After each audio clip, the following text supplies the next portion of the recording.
wolila Bamako Bamako kono kasira woloda damalalo ye wala mini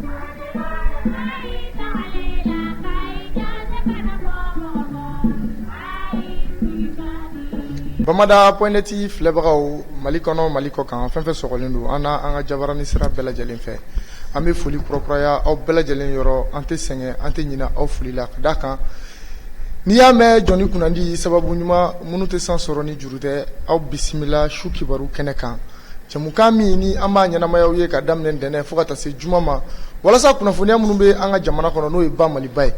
an bɛ bɔ n'olu ye ka n'an sigi ni k'an sɔnni sigi a kunnafoni sanumanw kan ni ka o ɲɛfɔkɛli kɛ aw ye an ka todunkan cɛnin na n'o ye bamanankan ye an sigira o kɛnɛ kan bi mais o ladɔnniya k'a fɔ ko n kelen ti yan ni n baarakɛɲɔgɔn min ɲɔgɔn bɛ bi n'ale ye Kojo Tumani ye n'ale bɛna jɛ ka bi baabu masala a ma o ladɔnniya k'a fɔ ko an ka balan kɔnɔ baabuba saba b'an bolo an da bɛna se min ma o baabu fɔlɔfɔlɔ o bɛ tali kɛ an ka finitigilakaw n'o y'an ka welemasiri tabaw ye olu ni maamurutilenw karila ɲɔgɔn na Tesiti mara kɔnɔ o kɛlɛ senfɛ an bɛna an da don o baabu la ni ka o walawala kosɛbɛ kunnafoniya fɛn fɛn kan ka dɔn o kan an bɛna o lada aw tulo kan o tɛmɛnen kɔfɛ an b'a ye k'a fɔ an ka fini jamana ɲɛmaaw nalen ni o bɛ tali kɛ an ka autorité de la transition na olu nalen kana fanga ta an b'a ye k'a fɔ communauté internationale olu wulila an kama ni o bɛna tali kɛ institution internationale la n'o bɛ tali kɛ ONU CEDEAO o n'a ɲɔgɔnna caman fo ka taa se UEMOA ma olu wulila an kama ni k'u ka sanction jugu ta ni ko bi an dala mais an b'a ye k'a fɔ ONU olu seginna ni ka u ta renouveler kura ye tuguni ni san kelen ye ko k'a ye k'a fɔ an ka jamana ɲɛmaa dɔw bɛ yen olu tɛ se ka bɔ ani an ka sɔrɔ dɔw bɛ yen kɔ kan ni u bɛna ka na u sɔnni da u kan walasa an kana se k'olu sɔrɔ nin waati in kɔnɔ tant que u ka laɲiniw ma sabati an bɛna an da don o baabu fana la ni k'o walawala hali bi an bɛ to ONU ko bunangu kan an b'a ye k'a fɔ k'an ka jamana ɲɛmaaw tun ye welemasiri dɔ kɛ ni u taara ka taa requête dɔ don n'o ye ONU Conseil de sécurité la ni ka taa jira k'a fɔ ko Faransi ni ale ye Macron ka jamana ye ni olu tun kɛn bɛ ka na anw dɛmɛ an ka kɔrɔnfɛla kɛlɛ la n'o bɛ tali kɛ maamurutilen kɛlɛ la walasa bɛn ani basigi o bɛ se ka na anw ka jamana kɔnɔ cogo min na o sen fɛ an b'a ye k'a fɔ o maa ninnu an ka jamana ɲɛmaaw ko an nin kun tɛ ko u kun nana u kun bɛ ko dabiri caman na anw ka jamana kɔnɔ an ka jamana ɲɛmaaw y'o prévu caman da ɲɔgɔn kan k'o dalilu da ɲɔgɔn kan ka se ONU Conseil de sécurité la ni ka taa o da olu ɲɛkɔrɔ mais an b'a ye k'a fɔ hali bi ta tɛ ka mɛnɛ sisi tɛ ka bɔ mais o bɛɛ n'a ta an ka jamana ɲɛmaaw u n'u ka fɛɛrɛw bɛ ɲɔgɔn na u bɛ ka wuli ni ka labɛnw sabati labɛn min ni o bɛna tali kɛ ni o kumakan bɛ se ka mɛn cogoya min na an bɛna an da don o baabu fana la ni k'o walawala o la an b'a ɲini aw fɛ a ka partager kosɛbɛ ka d'a kan kunnafoni ninnu nafa ka bon maliyɛn sigilen bɛ diɲɛ fan o fan k'o bɛ fɛ ka ni kunnafoni ninnu sɔrɔ an b'a ɲini aw fɛ a ka partager walasa bɛɛ lajɛlen ka bɔ kunfan na walasa bɛɛ lajɛlen kunnasirilen ka bɔ Mali kunnafoniko la o siranatigɛw la an bɛna kuma di n baarakɛɲɔgɔn ma n'o ye Kojo Tumani ye a bɛ folikan kɛrɛnkɛrɛnnen bila o la an bɛ sɔrɔ ka na don an ka baabu ninnu kɔnɔ ni k'u wɔrɔ i ko tika o la Kojo Tumani salamu alaikum. Waalaikum salam. Kɔri baasi tɛ yen. Baasi foyi tɛ yen. Alhamdulillah.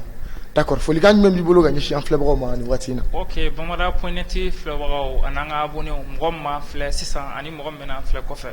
an b'u bɛɛ lajɛlen fo nin wagati in na k'u tulo madilen to yen. Émission in kɔnɔna na bi baabu ninnu o nafa ka bon kosɛbɛ donc a nafa bɛ maliyɛn kelen kelenna bɛɛ lajɛlen de kan. D'accord. Merci beaucoup Kojo Tumani o la an b'an sɛnsɛn an bɛ don an ka baabu fɔlɔ kɔnɔ n'o o bɛ tali kɛ an ka finitigilakaw n'o y'an ka welemasiri tabaw ye olu ni maamurutilen dɔw karila ɲɔgɔn na ni o bɛ tali kɛ gati la n'o ye GAT ye ka taa bila fo ka taa se l'IGS ma olu ka affrontement kɔnɔ an b'a ye k'a fɔ bilan min bɔra a kɔnɔ ni o ye bilan provisoire ye ni o kɛra dɛnɛn don yala i bɛ se k'i da don o la ni ka o kunnafoni se an filɛbagaw ma nin waati in na. Ok, groupement armé terroriste n'an bɛɛ ko a ma ko gati an ye k'a fɔ dɔgɔkun laban tɛmɛnen an ka faamaw ka sɛbɛya u ye sɛbɛya dɔ sɔrɔ nin groupement kofɔlen kan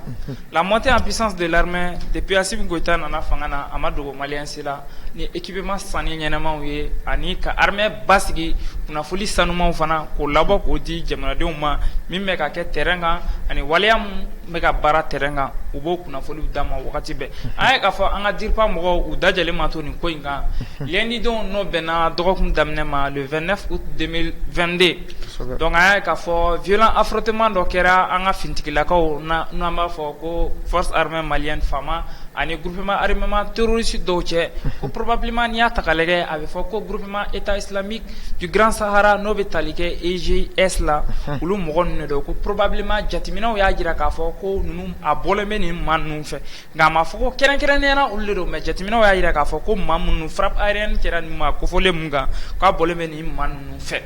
a kɛra yɔrɔ jumɛn de an bɛ ɲininkali kɛ a kɛra jamana kɔrɔnya fanfɛla de fɛ n'o bɛ tali kɛ Tesit la an ye k'a fɔ Tesit mara in donna nin attaque nin dɔgɔkun nin wagati laban in na attaquew bɛ ka multiplier kosɛbɛ le 17 n'an ma fili an ka sɔrɔdasiw ye perte ba kɛ n'o bɛ taa fo maa 42 bɔɲɔgɔnko la o frappe ninnu kɛra Tesit mara de fana kɔnɔna na ni terroristes ye appui aérien extérieur sɔrɔ ne k'an ka finitigilakaw bɔnɛ u nin kan mais ni dɔgɔkun daminɛ in na an ye k'a fɔ an ka finitigilakaw u ye sebaya sɔrɔ ni terroristes ninnu kan yɛrɛ de kosɛbɛ n'o bɛ tali kɛ maa 44 k'olu bɔnɛ u nin na k'olu kɛnɛ karaba u nin na kɛnɛ kan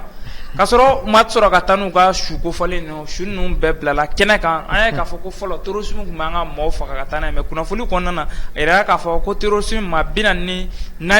hali a kelen su ma taa terroristes fɛ a bɛɛ b'an ka finitigilakaw bolo u y'u kolonkolon k'u fili kɔlɔnkolonw de kɔnɔ wa an bɛ ɲininkali kɛ yen fɔlɔ o bɔlen kɔ a la u y'a yir'an na k'a fɔ ko an ka faamaw n'o y'an ka finitigilakaw u maa 2 kɔni u bɔnnenw nin na an b'a fɔ ko halisa ala ka hinɛ olu la maa 7 ɲɔgɔn maa 8 ɲɔgɔn olu kɔni joginnen don nin wagati in na olu bɛ repos forcé la olu bɛ repos la fɔlɔ maa 8 ɲɔgɔn olu blessera nin attaque kofɔlen in kɔnɔna na o bɔlen kɔ a la jateminɛw y'a jira k'a fɔ ko terroristes ka moto mun incendiera a jirala k'a fɔ ko moto badenba de incendiera moto mun jenina an ka finitigilakaw fɛ nin frappe kofɔlen in kɔnɔna na a jirala k'a fɔ ko moto bayirikaw de don o bɔlen kɔ a la armement fana n'o bɛ tali kɛ u ka kɛlɛkɛminɛnw na o y'a jira k'a fɔ ko important d'armes saisies donc o b'a jira k'a fɔ ko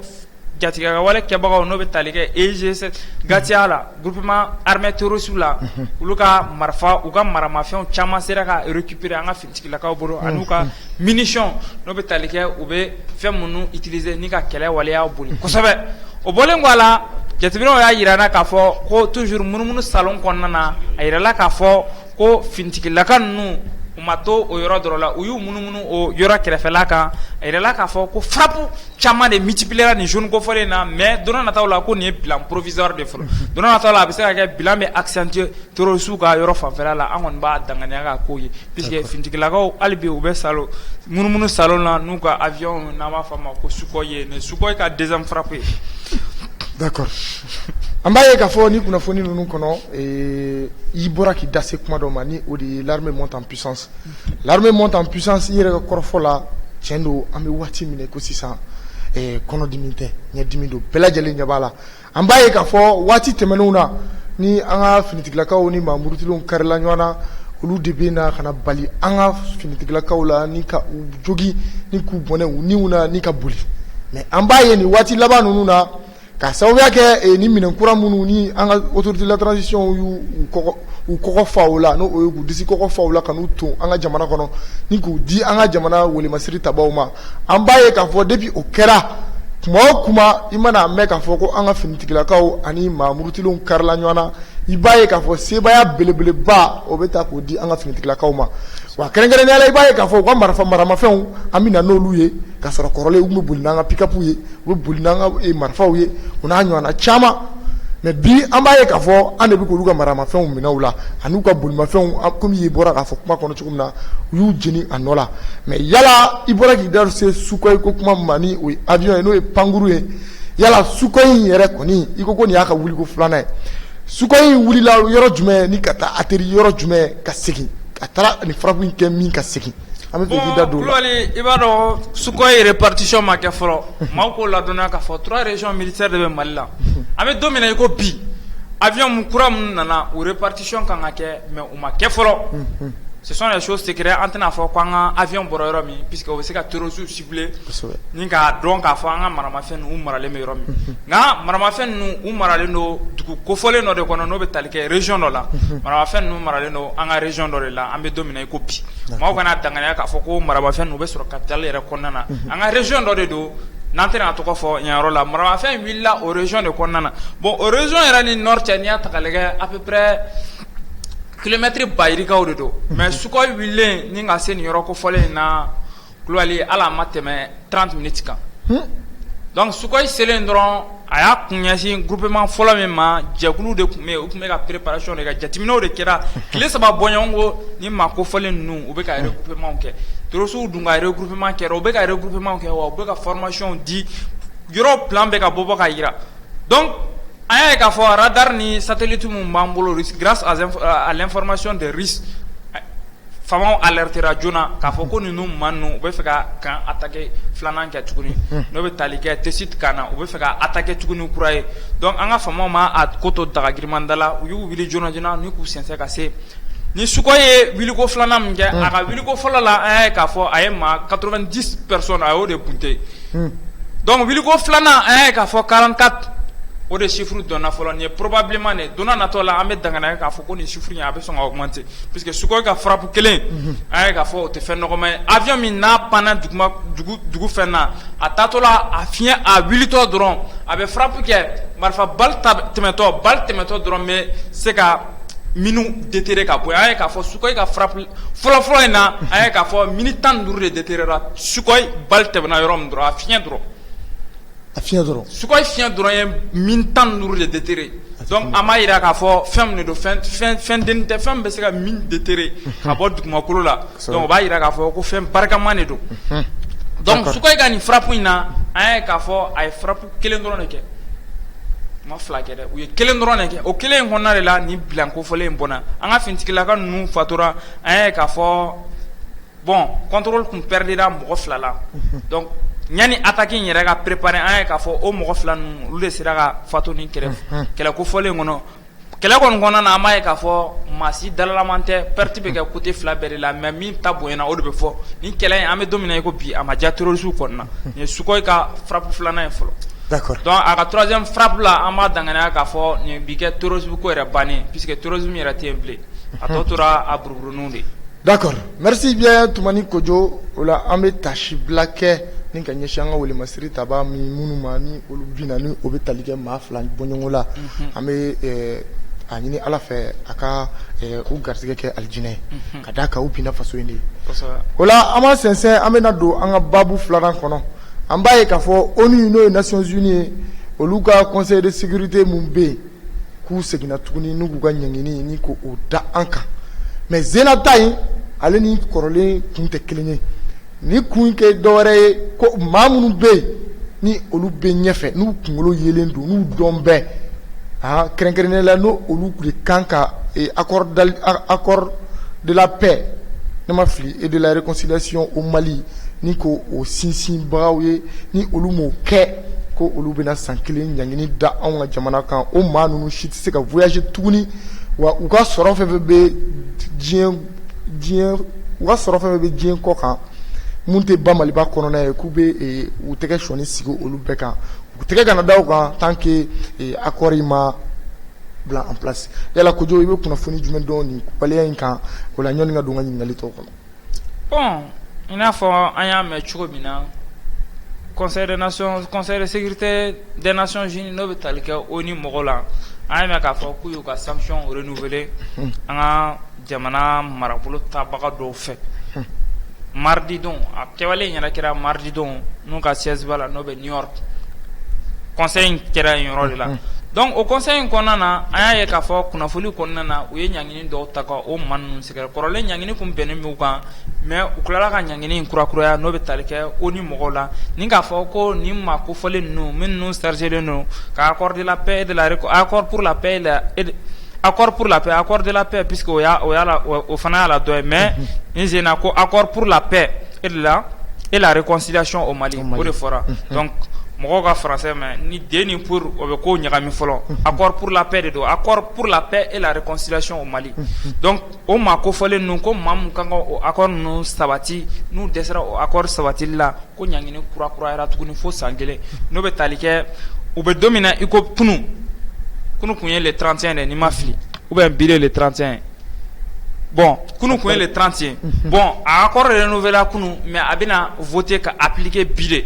donc o bɛ tali kɛ le 31 octobre le 31 août la le 31 août ye bi ye donc ɲangini ye san kelen de ko jusqu'au 31 août 2023 le 31 août 2022 au 31 août 2023 o bɛ kɛ san kelen de donc o san kelen ɲangini de binna ni maa kofɔlen ninnu kan o terme kɔnɔna na u y'u ka condition dɔw fɔ n'o condition bɛ tali kɛ ko ni maa kofɔlen ninnu ko interdit de voyager o kɔrɔ b'a jira u tɛ se ka pankuru ta ka bɔ u ka jamana kɔnɔna na ni ka u kunda jamana wɛrɛ kɔnɔna na o bɔlen kɔ a la ko zèle des avoirs et des violations zèle des avoirs des personnes et des biens donc o bɛ tali kɛ ni u ka bolo kɔfɛfɛn min bɛ kɔ kan ani u ka maa kofɔlen ninnu n'u bɛ conversation maa min bɛ bien atterri ka jugu kun i n'a fɔ u ni baarakɛɲɔgɔnya min bɛ kɔ kan o bɛɛ olu mɔgɔ kofɔlen ninnu bɛɛ cɛ réseau bɛna tigɛ u la communication en matière de communication u tɛna sɔrɔ ka kunnafoli di o maa kofɔlen ninnu ma u tɛna sɔrɔ k'u ka nafolo min bɛ kɔ kan u tɛna sɔrɔ k'o kibaruyaw fana mɛn donc bolo bɛna da ni u ka nin nafolo kofɔlen bɛɛ kan o bɔlen kɔ a la an ye k'a fɔ ko o bɛɛ n'a ta u ma dan o dɔrɔn ma u ye conseil dɔ sigi sen kan n'o bɛ tali kɛ groupement dɔ groupe expert dɔ bɛ yen min chargelen don ka nin application surveiller n'i y'a ta k'a lajɛ ko groupement in bɛna surveillance fana bonya o groupement in ka surveillance n'i y'a ta k'a lajɛ k'a bɛna taa fo le 30 septembre 2023 la donc fo le 30 septembre 2023 o groupement in bɛna sigi sen kan o jɛkulu kofɔlen bɛna sigi sen kan k'a lajɛ est ce que ni maa kofɔlen ninnu n'u ye sariya sɔsɔ est ce que u cɛla kelen n'a voyagera est ce que u cɛla kelen n'a sera k'a ka nafolo sɔrɔ kɔ kan k'a to a sigiyɔrɔ la donc o groupement expert in bɛna sigi sen kan u ka surveillance bɛna bonya fo ka taa se le 30 septembre 2023 ma. D'accord.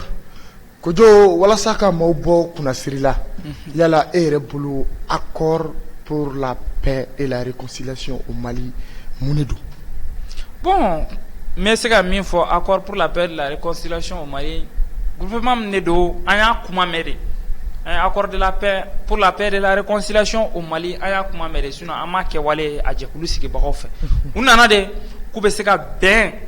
ani ɲɔgɔn faamu sabati cogo min Mali kɔnɔ a tubabukan a bamanankanlama o de accord pour la paix ka bolonɔ bila kɛ walasa ka se ka bɛn sabati maa minnu cɛ kɛlɛ bɛ yen ni ka u fara ɲɔgɔn kan ni ka se ka o bila ba la o accord de fɔtɔla fɛnɛ ko accord pour la paix et de la réconciliation a sigira maa minnu fɛ a sigira depuis 2015 n'i y'a ta k'a lajɛ accord in bɛ depuis 2015 accord in votera ani accord d'Alger n'i y'a ta k'a lajɛ u fɛnw bɛ ɲɔgɔn kɔnɔ ka taa dɔɔni mais u bɔlen don mais fɛn nasuguya kelenw tɛ mais ni accord pour la paix in Kulubali depuis accord pour la paix in yɛrɛ nana an ye k'a fɔ accord bɛ signé dugu ni dugu ni ɲɔgɔn cɛ ni accord signéra dugu kofɔlen minnu ni ɲɔgɔn cɛ an b'a ye k'a fɔ kalo 3 kalo 2 kɔfɛ ni maa kofɔlen min nana ka accord signé n'u y'u kɔ don an b'a ye k'a fɔ o dugu ninnu de bɛ ci n'a ta ka kɛ Bulkesi accord de la paix signéra jatigɛkɛ wale kɛbagaw ni o dugu mɔgɔw fɛ o kɔfɛ an ye k'a fɔ Bulkesi attaque multipliera o bɛ tali kɛ Ogosagu fana na accord signéra mɔgɔ caman ni ɲɔgɔn cɛ an ye k'a fɔ Ogosagu attaque laban min kɛra accord de la paix kɛra sababu ye ka o dugu fana ci ka bɔ yen Bulkesi dugu cira cogo min Ogosagu cira ten n'i y'a ta ka lajɛ Jalasagu ni Jankabugu n'o bɛ tali kɛ centre mara fana na o accord de la paix kelen projet kelen de nana o ye accord de la paix et de la réconciliation u y'a signé rebelle ni jatigɛkɛ wale kɛbagaw fɛ ni ka an ka maaw désarmé ni ka rebelle fana armé tuguni ka rebelle ka armée t'u bolo ni k'a fɔ rebelle bɛ condition u bɛ sɔn a ma mais pour que population ka se ka sécuriser pour que bɛnkan dɔ ka se ka sɔrɔ population ni ninnu maa kofɔlen ninnu cɛ mais olu b'u kɔ don an b'a ye k'a fɔ o dugu kofɔlen ninnu bɛ ci Jalasagu ta in a kɛra kɔsan in na dɔrɔn an ye k'a fɔ perte min kɛra la a ma kɛ kɔlɔlɔ perte ye donc n'i y'a ye k'a fɔ ko ni accord de la paix de la réconciliation in ma appliqué vraiment an kɔni b'a jira k'a fɔ a nali yɛrɛ an ma kun y'a la. D'accord. Ola an filɛbagaw a y'a da don kɔrɔfɔw la Kojo y'a da don kɔrɔfɔw la ani ka kɔrɔfɔw bɛɛ walawala an b'a ye k'a fɔ nin ko in min kɛn bɛ an b'a ye don tɛmɛlenw na hali waati jan tɛ kalo tɛmɛlenw kana se bi ma an b'a ye k'a fɔ maa dɔw fɛnɛ wulilen bɛ ni olu kɛn bɛ ka nin kuma kelen ni ka a réclamer ko ka accord pour la paix et la réconciliation au Mali ko ka appliquer application ni an ka jamana ɲɛmɔgɔw ko k'u bɛna appliquer intelligemment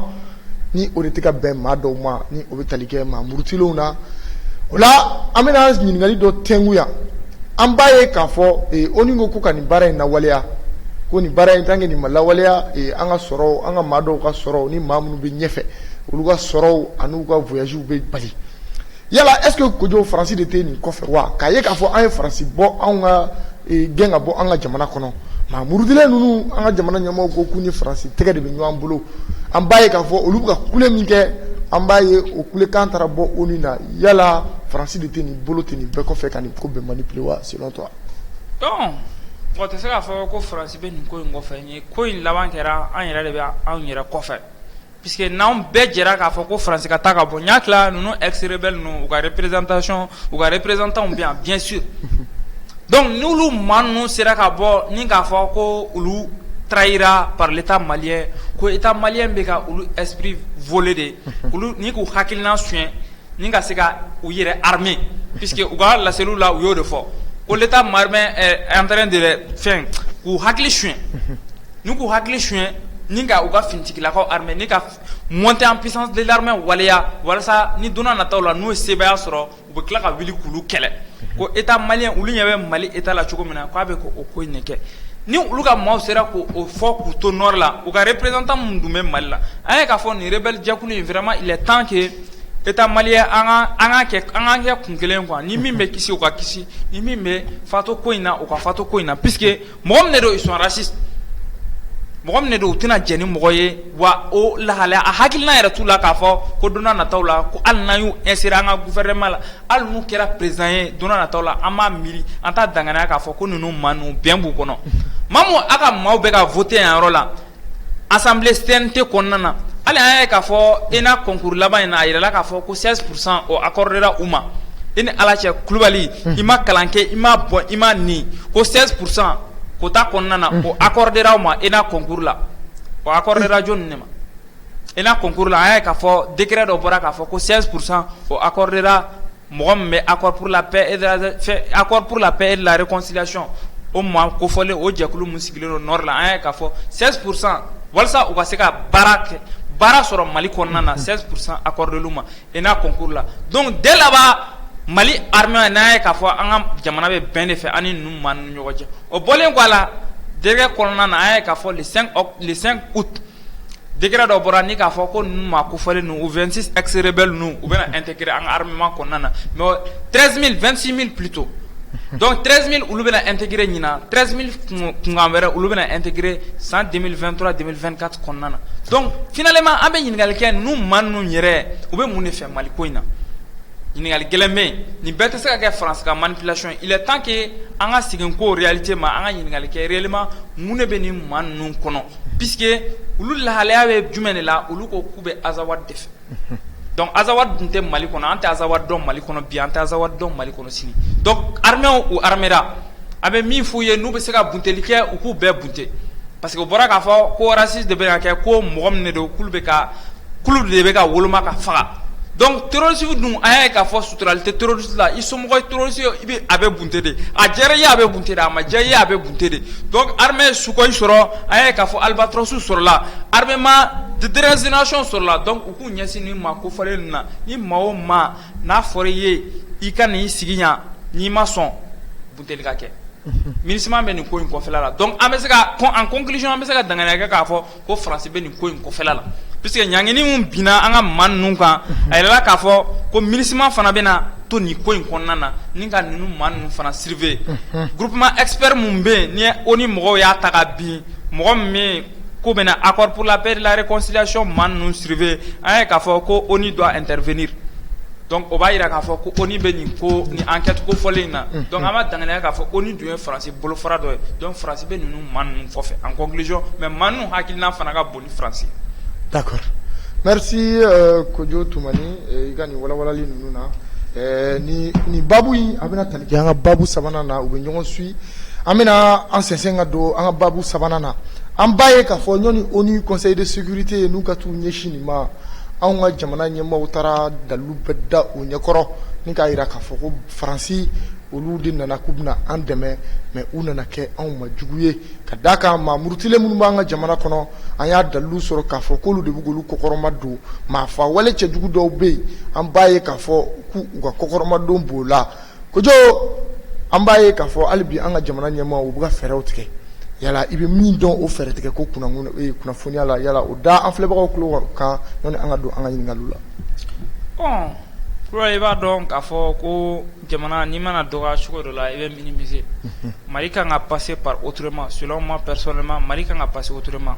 pour que ka se ka nin ko in sebaya sɔrɔ puisque tubabu damaw tɛ ɲɔgɔn kɔ bila tubabu dama ka ɲɔgɔn kɔ bila o bɛ gɛlɛya an ye k'a fɔ a ma wagati jan bɔ depuis Barkhane talen ka bɔ an ka jamana kɔnɔna na n'o bɛ tali kɛ le 17 la an ye k'a fɔ kow bɛ ka multiplier tension bɛ ka multiplier France ni Mali ni ɲɔgɔn cɛ. A ye k'a fɔ an ka ministre des affaires étrangères n'o bɛ tali kɛ Abdoulaye Diop la a ye plainte bɔ ka taa France ɲɛkɔrɔ ni k'a fɔ ko dalilu jɔnjɔn b'a bolo k'ale sigana t'a la ni k'a fɔ ko France bɛ ka violation kɛ ni k'a fɔ ko France bɛ ka appui extérieur di rebelle ninnu ma ni k'an ka finitigilakaw kɛlɛ. Donc o kunnafoni dalen ka bila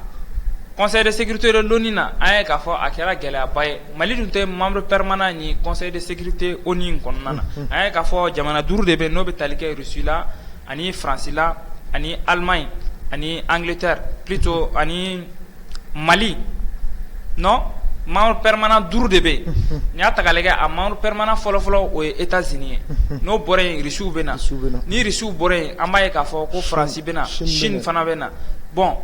n'u ma kofɔlen ninnu kɔnɔna na an ye k'a fɔ Mali tɛ se ka sebaya sɔrɔ ninnu maa ninnu ka ko kɔnɔna na donc u y'u u boloma gɛrɛ u partenaire filanan min na n'o bɛ tali kɛ Chine na an ye k'a fɔ Abdoulaye Diop kunu vendredi don n'o bɛ tali kɛ dɔgɔkun laban yɛrɛ la dɔgɔkun tɛmɛnen laban yɛrɛ la vendredi le 26 août Abdoulaye Diop ni Chine ambassadeur ye ɲɔgɔn ye ni ka fɔ ka bɛn kɛ nin ko in bɛ se ka taa cogo jumɛn conseil de sécurité la ni ka taa France convoqué ka na ni ka Mali fana convoqué ka na u ka na sigi tabali sanfɛ u ka nin ko in débat kɛ Abdoulaye Diop ye kiri pereperelatigɛ ni k'a fɔ ko attaque laban mun tɛmɛna n'o bɛ tali kɛ le 7 août attaque la Tessit mara kɔnɔna na o attaque in kɔnɔna na a y'a jira k'a fɔ ko appui extérieur de bɔra JIRPA ka communication na et puis appui extérieur de bɔra ni ka ni rebelle ninnu dɛmɛ walasa ka sebaya sɔrɔ an ka finitigilakaw kan o bɔlen kɔ a la a y'a jira k'a fɔ ko France ta ni bi cɛ u ye violation aérienne mun kɛ a bɛ taa violation aérienne 50 bɔɲɔgɔnko la a yira k'a fɔ u ka violation aérienne laban in na o ye transpondeur faga transpondeur tɛ fɛn foyi ye ni avion ye vol k'i ka jamana kɔnɔna na i bɛ se ka trace ye ni fɛn mun ye u y'o bɛɛ latunu walasa u kana se ka dɔn k'a fɔ k'u ka appui bɛ na cogo min Barkhane tatɔla fana an ye k'a fɔ o dɔgɔkun min bɛ da kan le 14 an ye k'a fɔ an ka finitigilakaw u bɛna deuxième frappe su ko kɛ frappe fɔlɔfɔlɔ an ye k'a fɔ o frappe kɔnɔna na fana an ye k'a fɔ ko u ka avion dɔ tun bɛ an ka pilote multiplier la k'an ka pilote lafili siraw la fo an ka pilote clignotant kala ni ka a fɔ a ye k'a ka bɔ a ɲɛ vraiment an ye k'a fɔ pilote la communication système de communication de bɛ u bɛ se k'o kɛ ɲɔgɔn ma donc o système de communication na an ye k'a fɔ a tun bɛ ka a ɲɛnɛma da an ka pilote ɲɛ walasa a kana se ka sira sɔrɔ ka nin frappe kofɔlen kɛ donc o daliluyaw kɛrɛnkɛrɛnnenya bɛɛ lajɛlen b'u bolo nɔgɔ t'a la kiriti t'a la donc Mali autorité ye mun ɲini conseil de sécurité de l'ONU fɛ a ka France wele ka na tabali sanfɛla la u ka nin ko in fɔ ka bɛn ka k'a kan ni France sigira nin violation modèle in kan tuguni an ka sukoyiw bɛ yen an ka albatrosiw fana bɛ yen. D'accord. Merci Kojo ni kunnafoni sanumandi la yala kɔrɔfɔ laban jumɛn b'i bolo ɲɔni an ka bɔ jamukan in kɔnɔ. Bon kɔrɔfɔ laban bɛ n bolo dɔrɔn n b'a fɔ maliyɛnw ye an ka kɛ kelen puisque ni sécurité ko in na ni conseil de sécurité de l'ONU ko in na n'an ma farati kɛ an bolo bɛna kɛ an ɲɛ kɛlɛ ye puisque n'i y'a ta k'a lajɛ jamanadenni kun ka dɔgɔ nin ko in kofɔli ma n'a ma kɛ Mali yɛrɛ vraiment an ka autorité mɔgɔ an b'u fo nin ye jagɛlɛya dɔ de ye France na Afrique kɔnɔ mɔgɔ si ma bɔ k'a fɔ k'a bɛ se ka France lebu internationalement nin y'a kɛ ko fɔlɔ ye an bɛ danganiya kɛ kɔni k'a fɔ n'a vraiment a prévu b'u bolo u k'a essayer ka action multiplier joona depuis nin prévu kofɔlen France ma essayer ka trace da ninnu prévu kofɔlen ninnu bɛɛ ɲɛ maliyɛnw fana an ka ko ninnu kɛ propagande ye jamanaden kelen kelenna bɛɛ lajɛlen i bɛ se ka nin ko in lase cogo min na ni hali ka taa meeting kɛ France kɔnɔna na an ka tunganakɛ min bɛ France hali n'u bɛ se ka meeting kɛ ka sorties kɛ ni k'a fɔ ko France ye waleya dɔw kɛ u ka sorties multiplier walasa u ka jamanadenw bɛ se ka dɔn fɔlɔ France yɛrɛ bɛ mun ko de la Mali kɔnɔna na. D'accord. Merci bien Kojo Toumani. An filɛbagaw aw minnu ye aw tulo ɲɛgɛlen jɔ ni ka ja ninnu ani jamukan in lamɛn ka daminɛ la fo kana se sisan ma an bɛ foli kɔrɔkɔrɔya aw bɛɛ lajɛlen yɔrɔ an bɛ aw ladɔnniya k'a fɔ ko jamukan bɛ kuncɛ nin yɔrɔ in na aw kan bɛn sigi wɛrɛ wasalaam.